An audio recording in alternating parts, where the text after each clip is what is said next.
Bom, pessoal, eu vou apresentar o Dr. Tiago Júlio, né? Ele é atual coordenador médico do Núcleo de Tecnologia e Inovação na área de radiologia do Hospital Sírio-Libanês. E hoje, inclusive, é o aniversário dele também, uma salva de palmas para ele.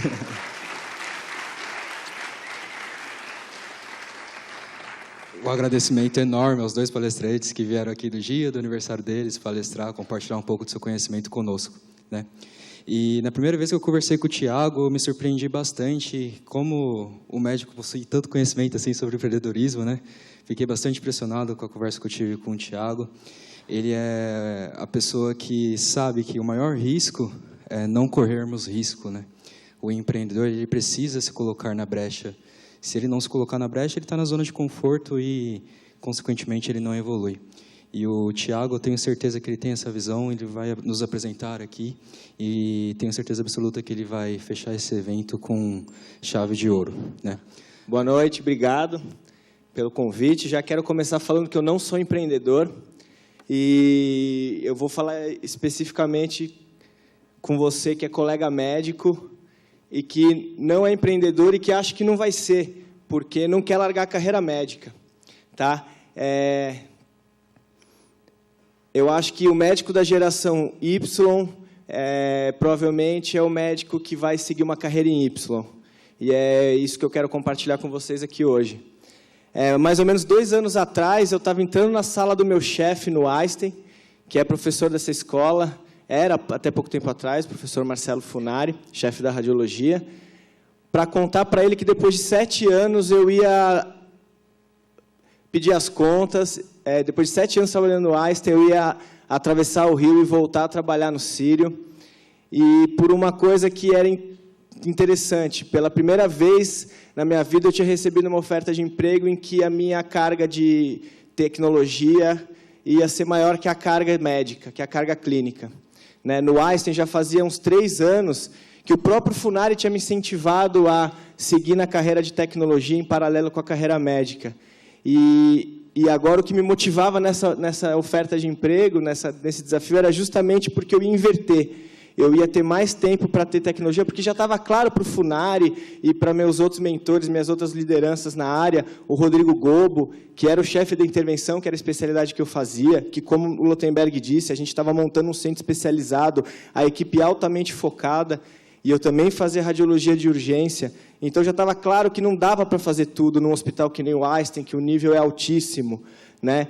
Eu para estudar tecnologia, eu estava ficando para trás como radiologista, como intervencionista. Como é que a gente ia resolver isso? E, quando eu contei isso para ele com um misto de alegria e tristeza, com um misto de orgulho e preocupação, porque ele foi o primeiro cara que me incentivou a fazer isso, ele que me oficializou, ele me deu horário de trabalho na tecnologia, ele me pagou congresso de tecnologia para eu fazer, parecia que eu estava dando um golpe nele, mas ele me olhou com aquela cara meio preocupado: Tiago, você está largando a medicina mesmo? E aí foi a hora que eu falei, Funari, pela primeira vez eu vou ter que discordar de você, eu não estou largando a medicina. Até um mês até eu fazer vestibular, eu ia ser engenheiro, eu fazia todos os treineiros treneiro de engenharia, eu gostava de computador, eu gostava de calculadora, eu gostava de programar, eu gostava de zoar, na época, BBS, não sei se alguém aqui lembra, comecinho da internet. Tinha um negócio que chamava Internet na Box, você tinha que comprar uma caixa para acessar a internet, que vinham 7 softwares, você ficava um dia inteiro instalando aquilo tudo para poder acessar a internet. E eu lembro que 2, 3 meses antes do vestibular, eu fui visitar meu avô, que era diabético crônico na UTI, nos últimos dias dele. E, cara, eu mal lembro do meu avô, assim. Eu lembro que eu entrei no hospital, eu entrei na UTI, uma UTI legal na época do hospital, que eu nem lembro, acho que era o que hoje é o Santa Joana. E eu fiquei encantado com o hospital. E eu falo que eu fui fazer medicina porque eu gostei do hospital. Eu nem sabia o que era medicina, eu gosto de hospital. Eu fiquei encantado, eu não conseguia me despedir do meu avô. Eu queria saber para que servia, curioso, eu queria saber para que servia tudo na UTI. Para que esse monte de catéter, para que esse monte de computador, para que esse monte de coisa. E eu saí de lá falando que ia fazer medicina. Meu pai falou: e aí, Tiago, como foi? Eu falei: pai, foi legal, eu vou fazer medicina. E foi uma loucura, porque ninguém na minha família era médico. Então, quando eu contei isso para o Funari, eu falei: Funari, eu fiz medicina, eu fui fazer radiologia, fui fazer intervenção, Eu comecei com isso porque é curioso, porque eu fiz residência de rádio na Unicamp, no filme. Aí eu vim para São Paulo fazer R4, especialização, fui trabalhar no Einstein, no Sírio, e a galera estava implementando PACS. E eu era curioso, eu queria ver aquilo. Eu não aceito ser um usuário de sistema simples e não ter privilégio de administrador. Eu quero entender como é que o sistema funciona, eu quero entender as brechas, porque, como foi falado aqui já, hoje em dia, o fluxo é cada vez mais computadorizado. Todo o nosso processo vai estar informatizado. E a radiologia, hoje em dia, é 100% digitalizada, né? Bom, e eu falei, e agora está explicado por quê, né? Talvez esse era meu caminho na medicina. Então, eu não estou deixando de ser médico. Eu estou indo fazer uma parte da medicina que talvez as pessoas não perceberam ainda, mas que vai ser fundamental. Tá? Por quê? Porque eu acho que a gente está vivendo a era dos profissionais híbridos. Tá? Como que eu vejo a história da medicina? Né? A gente, como já foi dito, a gente só foi perceber que o hospital era um negócio, que o hospital era uma empresa, faz 100 anos. Né? E no começo, então, o médico fazia as coisas e ninguém administrava o hospital. Aí se percebeu que precisava administrar o hospital. Aí o médico começou a administrar o hospital e o médico não manjava nada de administrar o hospital. O hospital foi indo para o buraco. Então traga os administradores. Né? Era a época de Nova York, Wall Street, os IUPs. Traga os administradores. E trouxeram os administradores e a saúde é muito difícil. Também não adiantava, parecia não adiantar. O que faz? Agora voltam os médicos que agora já tem skill de administrador. O caso do Claudio Lotenberg. E a coisa foi começando a ficar boa. Você começa a ter profissional de saúde com skill de administração, que foi fazer MBA. Você começa a ter profissional administrativo com conhecimento de área clínica, com conhecimento de gestão de qualidade. Tudo aquele buzzword, ecossistema que acontece no hospital, vai fazendo com que os profissionais se transformem. Você vai ganhando skills que não é da sua área. E eu acho que esse é o futuro para a nossa profissão, e eu acho que esse é o futuro de todas as profissões, na verdade. Então, a aula que eu preparei aqui para vocês hoje é um guia para médicos não empreendedores. Né? Como eu não poderia perder a oportunidade de subir no palco do teatrão e deixar de cagar regra na cabeça de vocês, eu vou falar o que eu acho que são os 3 hacks que vocês devem seguir para que vocês sejam médicos não empreendedores. Porque, de fato, na minha visão, que sempre fui moleque, vivia de ficção científica, punk rock, anarquia, empreendedorismo não é ter uma empresa, empreendedorismo é fazer as coisas. E eu sou dessa filosofia, não interessa do que você chama, do que você me chame. O mundo é dividido entre pessoas que fazem e pessoas que não fazem. Então, como que a gente faz para fazer? O primeiro passo é, você tem que se hackear, né? Você tem que se hackear. Você tem que se decifrar e como que você vai encarar esse cenário que eu estou falando. E aí eu vou dar 2 dicas. Primeiro, por que eu acho que você tem que aprender a programar? E segundo, como que você pode desenvolver um set de ferramentas, não necessariamente sabendo programar. Tá? Ou seja, a gente está no nível do self-preneur.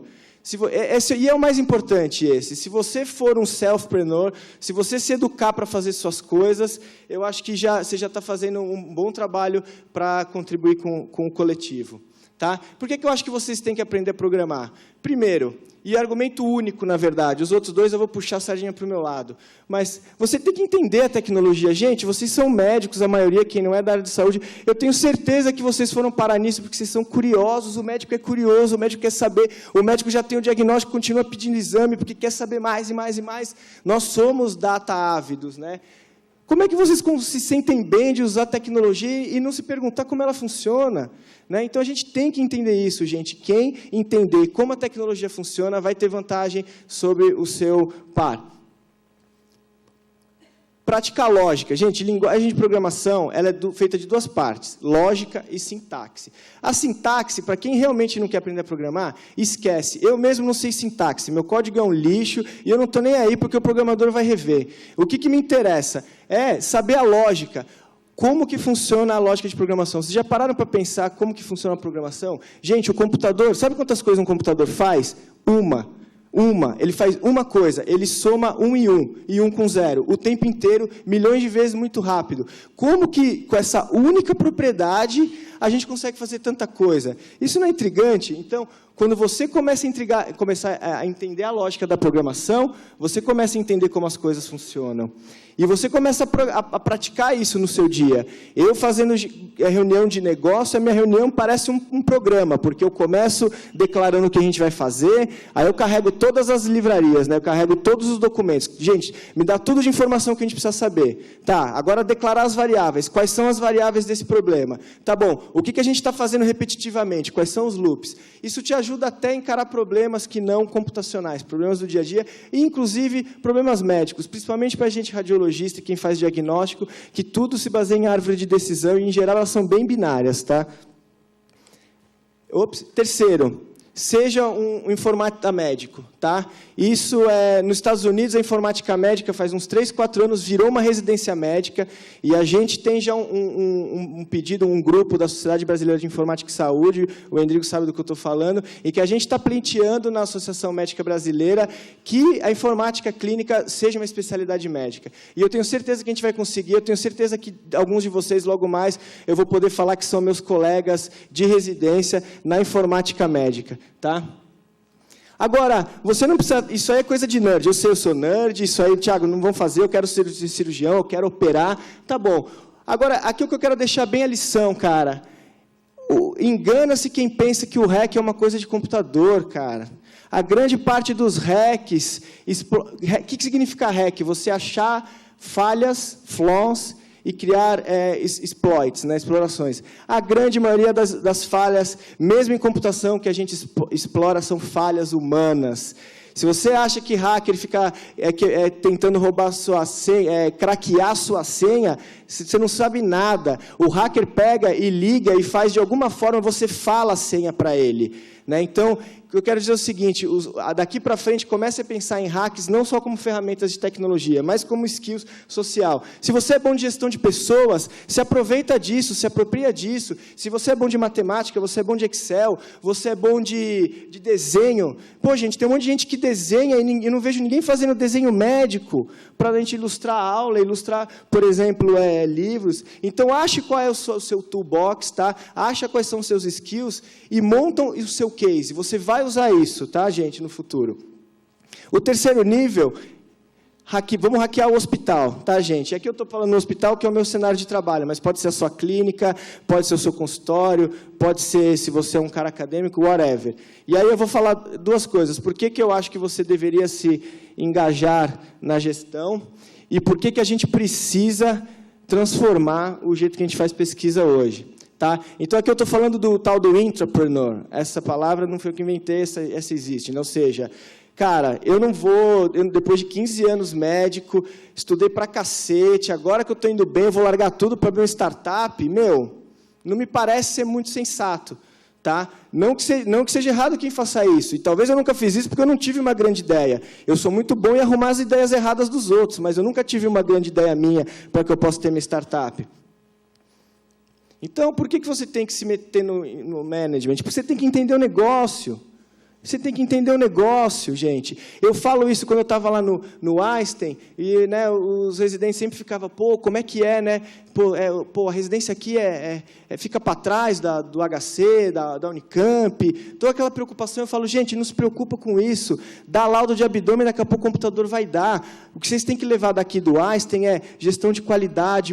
Como é que funciona um plantão à noite? Quando você está lá é fácil, o cara pede um ultrassom de abdômen com biópsia 3 da manhã e o ultrassom aparece. Agora, vai explicar, vai fazer isso no Brasilzão. Eu falo para eles, quando você for voltar para a sua cidade, o gestor lá vai estar muito mais interessado no que você viveu de experiência de gestão aqui, do que na porra do seu R4 de neuro, que você vai ter 4 casos por ano. Não que tenha que deixar de fazer, gente, mas começa a ficar ligado que não é só isso que tem para fazer. Então, curioso de novo, aprende o processo, quem é que manda, quem é que desmanda, qual é o gargalo, por que isso pode, por que isso não pode. Tem coisa na medicina que é tão óbvia e a gente não faz, tem que ter um motivo, não é porque a gente é idiota. A maioria das coisas é muito óbvia e a gente não faz. Por quê? E agora aqui um ponto crítico, e isso aqui é uma coisa que eu sinto sempre um pesar e medo de falar, principalmente quando estou em lugar acadêmico, mas, gente, eu também sou um acadêmico. Não dá mais para a gente ficar fazendo essa ciência teatral que a gente faz, onde o objetivo é gerar papers, é publicar. Isso é uma piada, gente, entendeu? Não dá mais para a gente só depender de avaliação de peer, enquanto hoje em dia o algoritmo produz dado que você pode, um laboratório que trabalha com Big Data pode produzir 1000 papers por dia. Como é que o revisor vai ler tudo isso? Não é que tem que ter os peer review ainda, mas também tem que ter o Sci-Hub, não dá para ter mais paywall, não dá para ter hipocrisia de que eu sou contra o Sci-Hub, mas todo mundo vai lá e usa. Então, a gente tem que dar um jeito nisso, gente. A gente tem que fazer pesquisa aplicada. Se vocês forem me procurar lá no Cielo, sei lá, vocês vão ver que eu tenho pouco trabalho, e eu assumo. Por quê? Porque vocês jamais vão ver eu fazer ciência papel machê. Eu vou fazer ciência se isso for ajudar o paciente, se isso for ajudar o hospital. Entendeu? A gente tem que fazer coisa que dá para ser usada, e não coisa que a gente vai pendurar na parede. E a terceira e minha parte favorita, vamos hackear, enfim, os sistemas, tá? E aí eu acho que vocês têm que fazer trabalho voluntário. E aí eu vou explicar porque só depois de tudo isso eu acho que vocês estão prontos para encarar o negócio da saúde e tentar ter alguma coisa disruptiva aí. Porque o negócio da saúde é super difícil. A gente vê, o Rafa sabe do que eu estou falando, a gente vê os caras quentes quebrando a cara para tentar ganhar dinheiro no healthcare e se virar. Tá? Então, aqui eu estou falando do crowdpreneur, né? Aqui é onde eu acho que as linhas entre as corporações, elas vão começar a se diluir e a gente vai começar a ter ligações de negócios que vão ser mais orgânicas e fortes até do que simplesmente a relação de pares, né? Eu sou prestador, você é o fonte pagadora, você é o paciente, as coisas eu espero que vão estar mais mescladas, tá? Então, gente, volunteer. E aí, isso é o principal. E não é que fazer trabalho social de Cracolândia, tem que fazer isso também, mas não é esse o foco dessa palestra. Quando eu digo volunteer, começa com você respondendo a mensagem do seu brother no grupo do WhatsApp. Não sei porque, para a gente, eu estou muito acostumado, eu cresci em fórum de internet, então, assim, cara, meus maiores professores da vida eu não sei quem são. A gente sabe a quem recorrer lá, ou seja, esse espírito de as pessoas se ajudarem, entrar num fórum de um assunto que você domina, compartilhar informação, e aí você começa a crescer com isso, e aí você começa... Eu, por exemplo, comecei em evento startup, o Rafa Lemos, primeiro, eu comecei como telespectador, começa a conhecer a galera, aí começa a ver startup que precisa da sua ajuda, aí você começa a dar mentoria informal, aí você vira um mentor formal, aí você começa a participar de startups, você pode eventualmente trabalhar com uma startup part-time, como eu já fiz e faço até hoje. Chegou o momento que eu falei, bom, agora eu acho que eu posso investir e aí eu virei um investidor de startup também, com pouca grana, mas virei, ou seja, gente, isso é passo a passo, e começa com você se voluntariando. Cara, no crowd, hoje todo mundo fala crowd, mas a galera só quer pegar e não quer dar. Na minha experiência de crowd, eu faço crowd, como eu digo, desde moleque, cara, desde antes da internet, você tem que dar muito para depois começar a receber lá na frente. Tá? Aí, gente, eu acho que só depois disso, só depois de tudo isso que eu acho que vocês devam, talvez, empreender na saúde. Seja largar tudo e montar sua startup, seja largar tudo e trabalhar para um fundo de investimento, para uma consultoria. Gente, das consultorias grandes que tem, né, das grandes La Price, McKinsey, whatever, eu conheço quase todo mundo aqui no Brasil, os caras têm divisões de healthcare que não tem um médico, não tem uma enfermeira, não tem um dentista, quando tem um que largou faz 30 anos, e os caras vendem consultoria de saúde, e vendem bem, o Funil sabe disso, vendem caro. Como é que faz isso, gente? Entendeu? Isso não sei, essa palavra não dá para falar em português. Isso é quebrar o sistema. Não é montar uma startup que vai ser o próximo Uber da saúde. Também, se você souber, faça isso.